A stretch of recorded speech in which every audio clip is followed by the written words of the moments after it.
कल झाड़ू मार के चल गईलू, पोछा काहे ना लगैलू? हमनी के घर में डेली पोछा लगेला।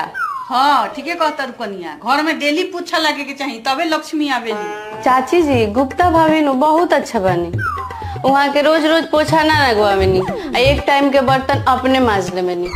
कहे नी कि डॉली तू तो इंसाने बाड़ू, कितना काम करबू। हाँ हाँ ठीक बा, एक दिन बीच करके तू लगा ली हो, लेकिन हाँ एकदम साफ से लगे के चाहिए। ठीक बा।